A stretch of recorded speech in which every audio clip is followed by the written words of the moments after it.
Tennessee is through week 1 of fall camp. It's got 6 practices in the book. What are some of the major highlights? Who are some of the players that are sticking out? And what is the storyline of this Tennessee football team right now? It's a Thursday, Locked On Vols.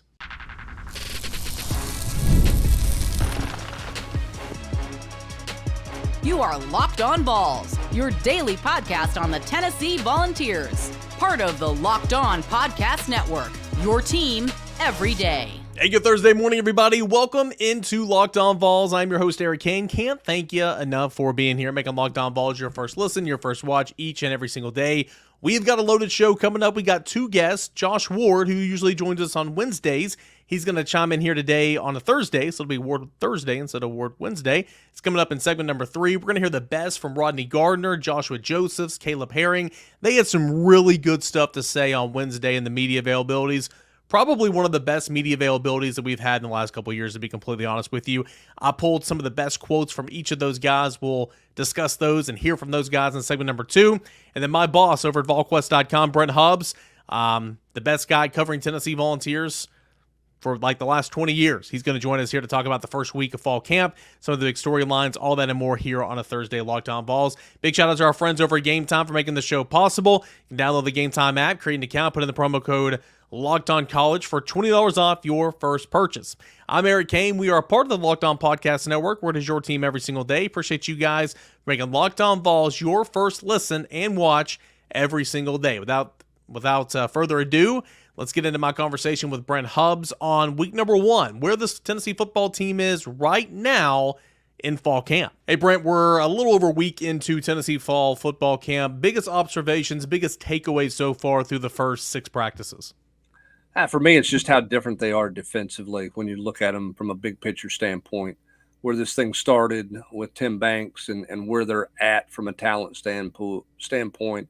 They're just a vastly different looking football team on defense. It's not just a defensive front. I think you look at them at linebacker. I think they run better in the back end. We'll see what those pieces all look like. But athletically on defense, big picture, relating back to the last 4 years, they just look a lot different there. Offensively, the quarterback feels different. We don't get to see a ton of it, but it feels different. As somebody pointed out to me, Joe Milton had a great preseason last year. There's a lot of surprise at some of the inability to execute some things once they got into the season. But they do feel different offensively. It feels like they're going to be more explosive. But the biggest thing to me is just what they look like running around defensively right now.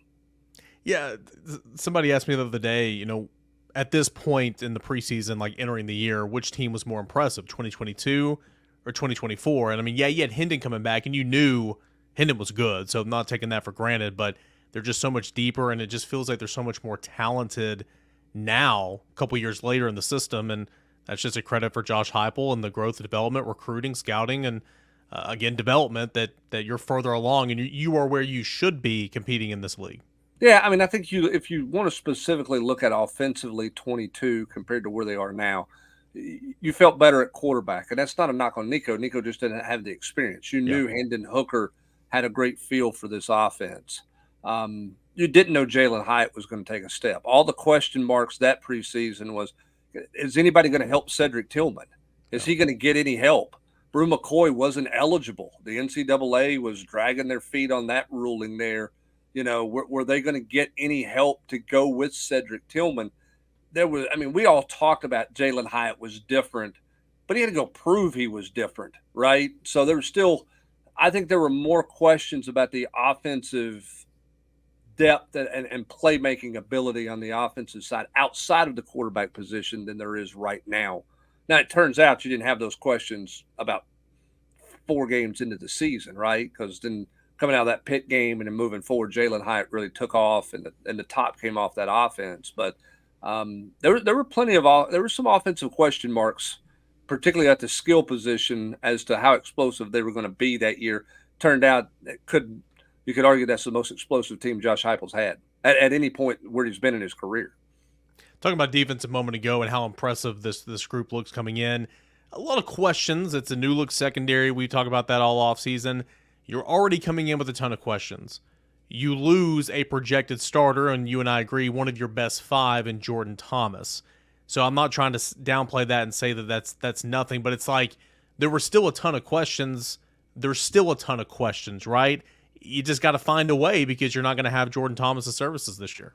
No, and you felt like Jordan Thomas was going to be the answer for you, but it's not like you lost a 2-year starter. Yeah. You lost a guy who had waited his turn, and you felt like he was really starting to take off and starting to do it. But there was still some question. To your point, and what you're saying is, a month ago there were questions about all 5 positions on that in that secondary, right?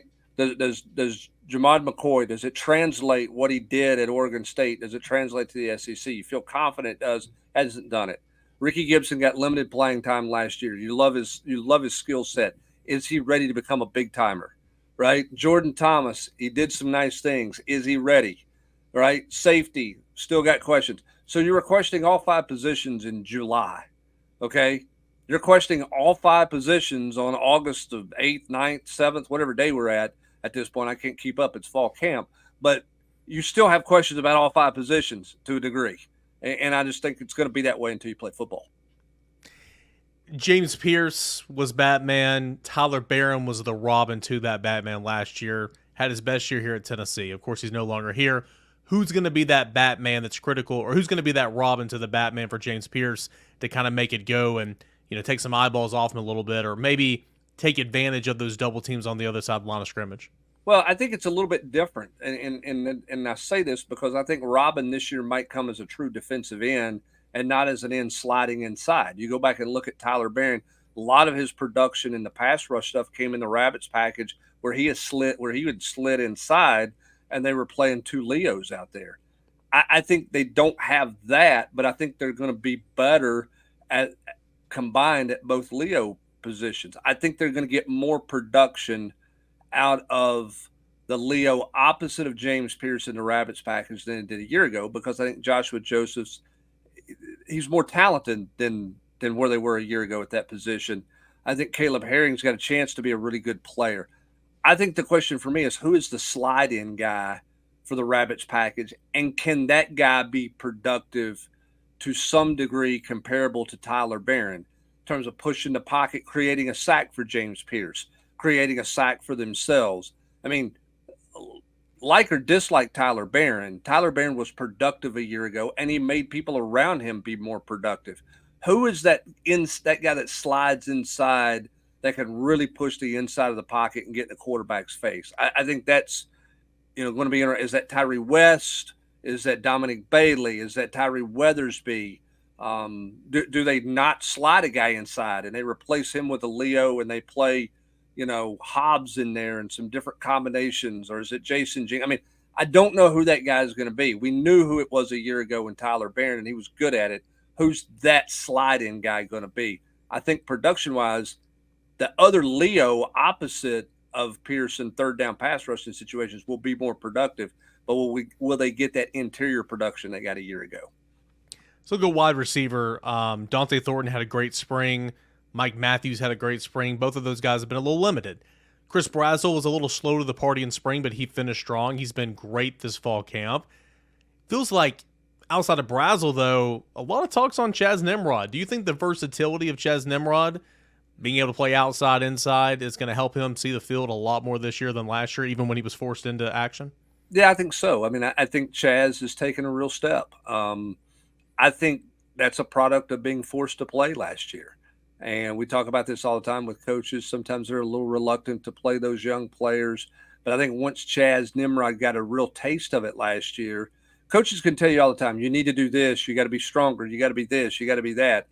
And it's human nature to go, well, I think I'm ready to go. Why are you not playing? I'm good. Then you get out there and you go, well, I need to work on this, I need to work on that, and this type of thing. I can't just rely on some of the things I relied on in high school. And then you take a step. And I think Chaz Nimrod has taken a step. Now, how big is that step? We'll see. But I do think that he has put himself in a position that he is going to play more. He's going to help. The best thing he's got going for him right now is he's not missed a rep. And I think that's helping with his chemistry with the quarterbacks. I think that's helping his confidence. And I think that's helping the coach's confidence in him. But because he's a guy who grinds every day, shows up every day, had a good spring, built off of it with a really good summer, and I think he's off to a good start this fall camp. So, yeah, hard for me not to say he's not going to be in that rotation, that they're going to play him. And they say they're going to play more. I believe they will. We'll see what that looks like. But, yeah, I think Nimrod's a part of that conversation for sure. Yeah, I'm intrigued to see what that looks like as well with a healthy Dante Thornton, with a healthy Mike Matthews, Chaz Nimrod, Squirrel White, Brew McCoy, and, oh, yeah, Caleb Webb's another third-year guy over here as well. So I'm intrigued to see what that looks like. Out the door, Brent, scrimmage number 1 that comes up on Friday night at Neyland Stadium. Typically, the defense is ahead of the offense at this point in fall camp.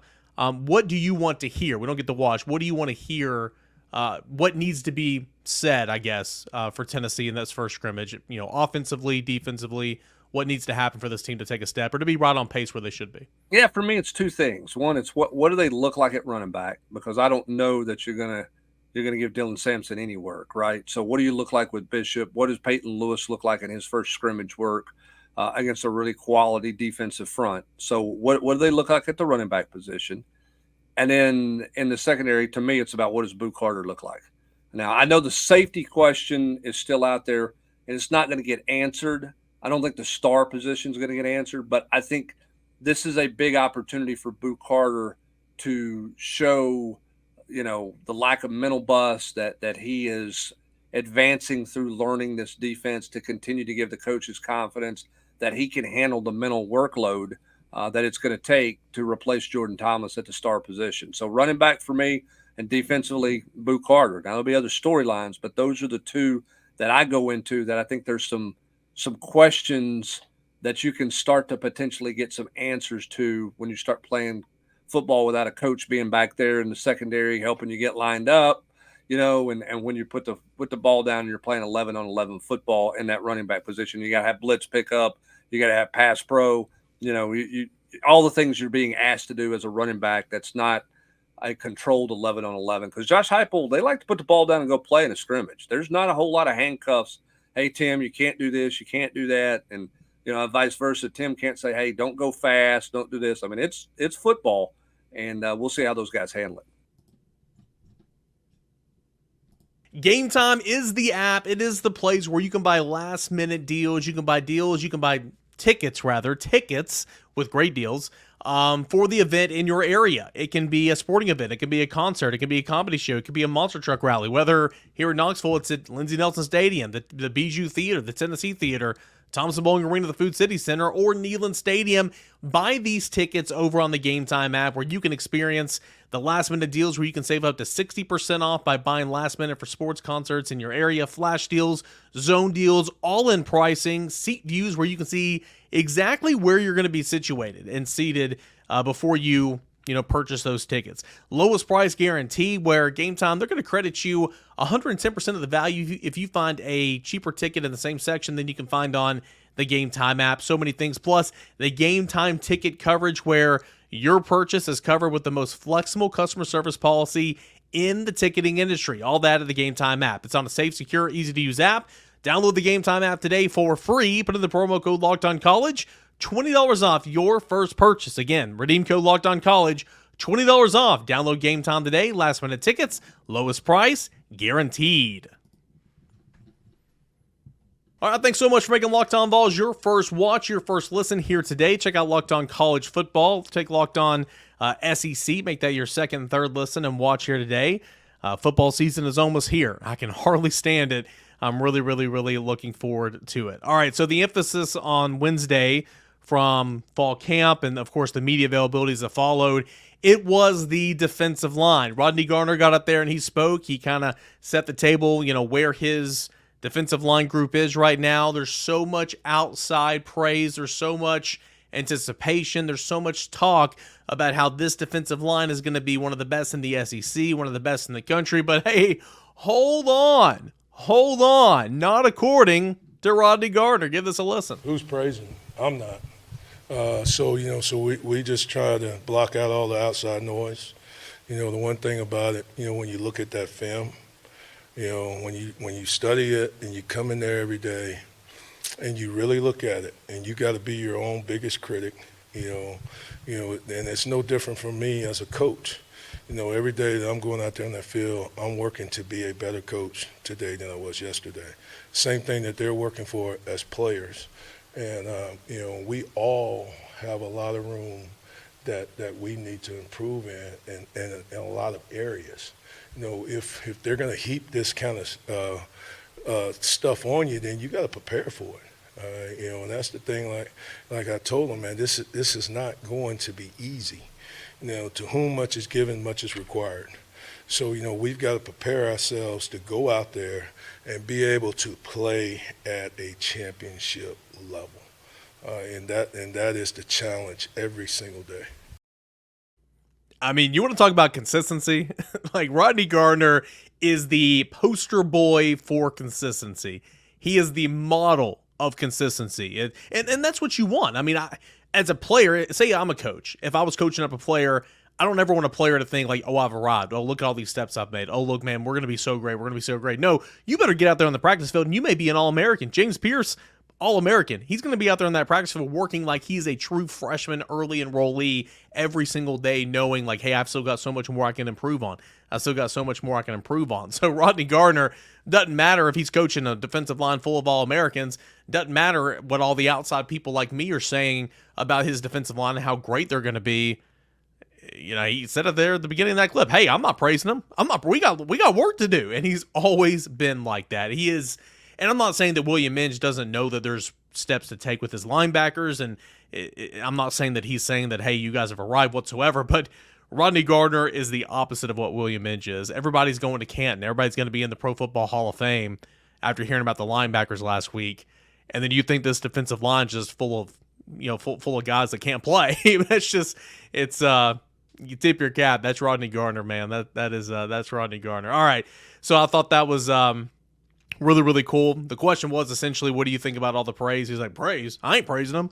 I thought that was kind of funny. Want to play this here from Joshua Josephs, and he gets real. You remember back in 2022, man, he and James Pierce came in together, and you knew that James Pierce always had the higher upside, but the Joshua Josephs saw the field more, and it was Byron Young, it was Roman Harrison, then it was Joshua Josephs. He was kind of that third Leo. He played an awful lot, and he was ahead of James Pierce in the pecking order. And then last year, it was Roman Harrison, James Pierce, Joshua Josephs. Pierce jumped him, and Pierce had that breakout year. And Joshua Josephs, he's like, man, I want to be out there. I want to play. Give this a listen. I thought this was really cool about how real he got with the media the other day. This is Tennessee edge rusher Joshua Josephs on the 2023 season. Honestly, I feel like last year it was a little like jealousy in me. Like I could see like my boy James, he was turning up, and it felt like I just wasn't playing at what I wanted to play. Like, you feel me? So instead of like worrying about the next man, like you always just got to worry about yourself, focus on yourself, strive for yourself, not to impress other people, not to have a good face, like for yourself, do everything for yourself, do it for God. God has blessed me with this opportunity. So that's where my focus been. It's just been on me and my love for Christ and just striving and taking that next step. That was awesome to hear. Growth, maturity, on and off the field. I mean, that is a mature young man. Is that the same young man that was here in 2022? I don't know. I'm not going to act like I know him very well. I mean, I've been around him and covering this football team, but you had to learn lessons the hard way. I mean, he was supportive and he was happy for James Pierce, but in the same sense, he's like, man, I was playing last year. I'm not playing as much this year. I'm not breaking out. So why not? What's different? Maybe I should start looking at myself and say, okay, let's take this step. Let's do this. Let's do this. Let's, focus on relationships. And, he mentions his relationship with God. And I thought that was really, really cool. Joshua Josephs has had a fantastic offseason. He's put on some great weight. And I think he can be a breakout candidate this year in a monster way. One other guy that I think who also plays that same position in Caleb Herring, he's going to be third behind James Pierce and behind Joshua Josephs. This being Caleb Herring. He will play. All those guys will play, product of playing a lot of guys on the defensive front. Caleb Herring, how much weight has he gained since he first got here to Tennessee? Remember, he was an early enrollee last January, not this past January, but the one before that. How much weight did Caleb Herring gain? Man, last year I came in around Yeah, 205. It's around 205, 207. Then now I'm up to 250.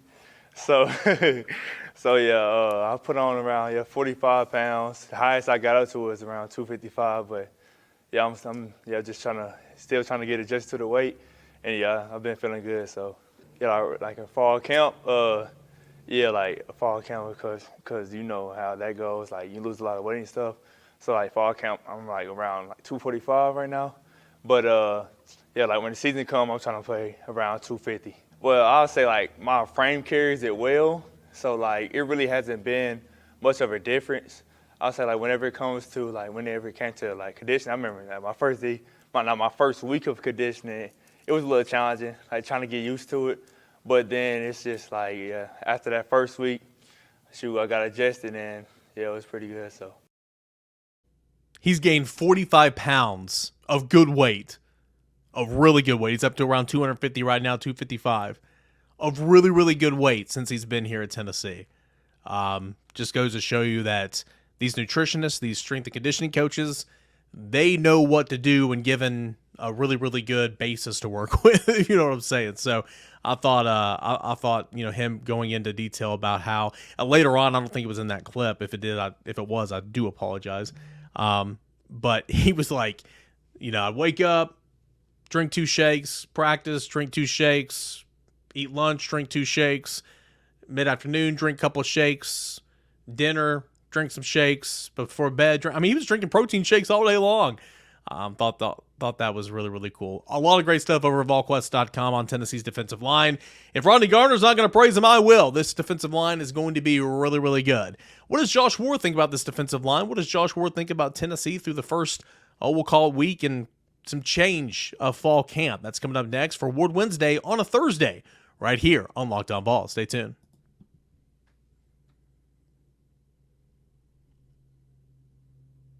Josh, we're a little over a week into fall camp. What are some of your biggest takeaways, observations from what you've seen, what you've heard so far? Well, I'll start on the defensive side, which is a side that should get more attention considering the Nico hype, which is warranted, I think, with his talent and what he could bring to the table, the potential they have there. But the defensive line depth is real. I think this is going to be one of the best defensive lines in the SEC, which should make it one of the best defensive lines in the country. The excitement around Arion Carter, I think, backs up how good they can be defensively with Carter and Jeremiah Thielander entering their second season with Keenan Peely coming back. So this is kind of a continuation of offseason storylines, but Carter showed up looking like the guy that we talked about a year ago of, hey, watch out for this freshman who will get some playing time this year and then a year from now could really explode. And I think that's the case. And then I would say some of the position battles, not internal, but in group work. So Chris Brazzell versus Jermon McCoy, as an example. There have been some clips that Tennessee football has shown. I think those type of battles in practice make them better when they get to games in the SEC. When we talk about building depth, a lot of that is having more players that you can rely on. But you have position group battles at wide receiver. You have more talent to go up against talent on the other side of the ball, and that should make Tennessee better too. Yeah, I think Jermon McCoy and, Chaz Nimrod or Caleb Webb or Mike Matthews when he gets back into the swing of things, them going up against guys like Jermon McCoy and Ricky Gibson every single day will make them better compared to going up against some, Deshaun Ruckers or Warren Burrell. No disrespect to them. It's just the quality of where the roster is right now with iron sharpening iron. Let's stay on the defensive side of the football. Big injury in the defensive secondary with Jordan Thomas. Unfortunately, he's going to miss the remainder of the season before it even starts. Tough break for him because I think he's a good player. He's a really, really good kid. Just can't seem to stay healthy. And I think that he was going to be one of Tennessee's best 5 defensive backs, where if he was going to play at star or safety was going to be, to be determined by Boo Carter. But what's this mean for the star position and really the secondary overall that you won't have Jordan Thomas to rely on this year? Well, it probably means that Boo Carter needs to be ready more quickly, and maybe he will be. Christian Harrison is a player who's been in the program for a few years who could help at star, and maybe he gets a big opportunity there. It takes away depth, and it takes away players, I think, that Tennessee's coaching staff was confident in. While Boo Carter got a lot of offseason and summer conversation, the coaches have been preparing Jordan Thomas to be ready to help this year. I think last year showed that he was going to be kind of the next man up with guys that were leaving the program. They still have recruited talent, so it's good to have somebody like Carter who's on campus as a freshman. He might go out there and make some freshman mistakes, but he also can make some plays because of the athletic ability that he has. I think the top 5 or 6 guys we could feel really good about with Tennessee's defensive backfield. If they continue to deal with injuries in the secondary, they could run into some problems rather quickly. While they have recruited athleticism, there is not a lot of experience on the back end for Tennessee's defense. So I don't think they can afford many more injuries in the defensive backfield. Yeah, I said this in the VolQuest podcast earlier this week. Like, camp, it's all dependent on how these guys perform in camp. So I don't want to say anything's a finished product. You still got a long way to go. But it should be Boo Carter. Will it be Boo Carter, snap number 1, game number 1, with Tim Banks and Willie Martinez as coaching the secondary? I will believe it when I see it. I will. But eventually it should be Boo Carter, in my opinion. Tennessee has scrimmage number 1 coming up tomorrow. You got practice today, scrimmage 1, and night scrimmage at Neyland Stadium. What do you want to hear from the reports back from that scrimmage in terms of Tennessee being out there in a competitive setting for the first time? I would say that Tennessee's offensive line held up well because it's going up against a lot of really good defensive linemen. There's always the back and forth of, well, if this group does well, what does that say about the other side? If we're hearing about good battles between the guys that are out there, and part of that will be some veterans getting rest, I recognize, but that'll also go both ways. So you're trying to figure out the left guard position. That's the only starting spot that's still up for grabs on the offensive line. So do you have some plays that are made by the running backs who will get the work while Dylan Sampson is standing over to the side? And then, again, plays being made on the outside at receiver or in the secondary. Your question was what we hear. So it's going to be what we hear about what happens behind closed doors. But competition is going to end up leading to wins and losses from players that you are counting on winning you games this upcoming fall. So if we're hearing about more players that are making plays and can be relied on this fall, I think that would go a long way in proving that there's real depth on this football team. Because while we're talking about depth in terms of numbers, there are still some guys that have to show the coaches will trust them. That kind of goes back to what you said about Boo Carter. Everybody recognizes how athletic he is. Will coaches trust him to go out there and play as a true freshman? He's the kind of guy where if he can go out there and make plays in a scrimmage, that'll give him a better chance of getting on the field quickly when the season opens. Yeah, I think, this early in fall camp, scrimmage number 1, the defense usually wins. So if that happens, I wouldn't be shocked whatsoever. With this offense and its tempo, and it throws kind of a wrench into it, so sometimes the offense just has the schematic advantage early on. But, this is a big-time defensive line, experienced defensive line. Really, linebacker group is experienced now as well, and I think that's going to help out a lot. So, what I want to hear is, sure, I'm fine with the defense winning scrimmage number 1. I don't want to hear that the defense is dominating, especially the line of scrimmage, because the theme of, I guess it was Monday, Glenn Ellerby spoke, and Jackson Lampley, Dane Davis, and Cooper Mays. Obviously we know that this is a very experienced offensive line coming in, and I was sitting there looking at it, I'm like, yeah, sure, we'll see who starts at left guard. At the season start of the day, it would be Andre Carrick, and I think that very well could be the starter at left guard. He started last year, but man, what a position you're in to have those 5. Say it is Carrick. And then you have 2 guys in Dane Davis and Jackson Lampley who have played, Dane Davis specifically, so much football. You got to feel really good about where you are, not just defensive line, but offensive line as well.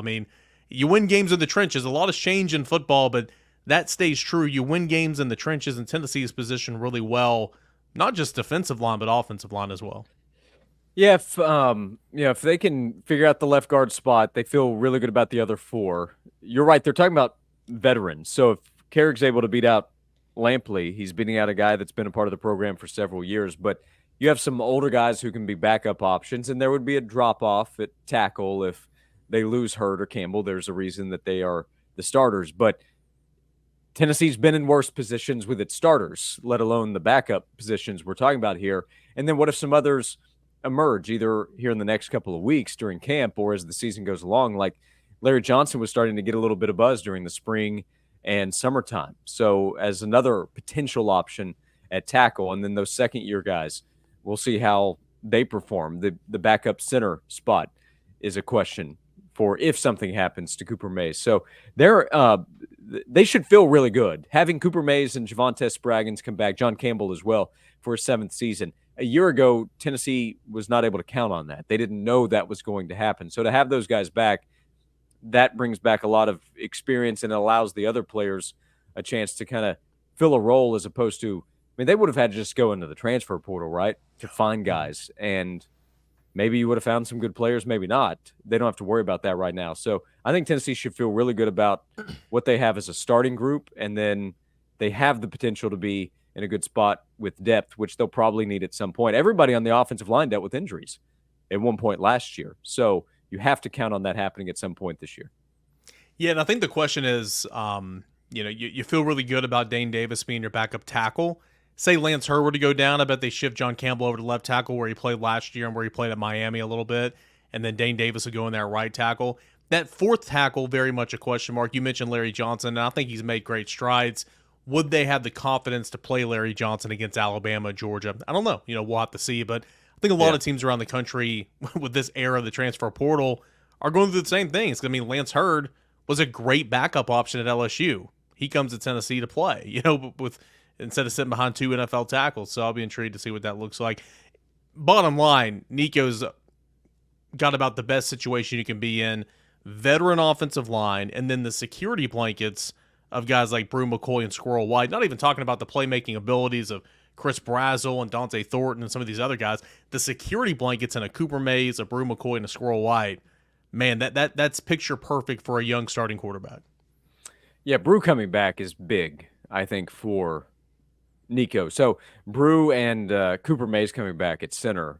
We just can't overstate the importance of the leadership with each position group, the offensive line with Cooper, and then Brew coming back with a group of wide receivers that has a lot of talent. Chris Brazzell comes in with legitimate playmaking ability, but the older guy in the room that's also made big plays in big games like Brew has done, and he's there on the practice field, whether he's running routes or getting a break as he's coming back from the injury he suffered last year. Brew, I think, is a guy that has been vocal, is not afraid to talk to his teammates about what they need to do if he sees something that they've done wrong, how they can improve on that on the practice field to be ready. I don't think he's afraid at all to talk to guys with the experience that he has. So that matters. And then Squirrel White is probably just so comfortable within the offense with the experience he had last year and played some as a freshman 2 years ago.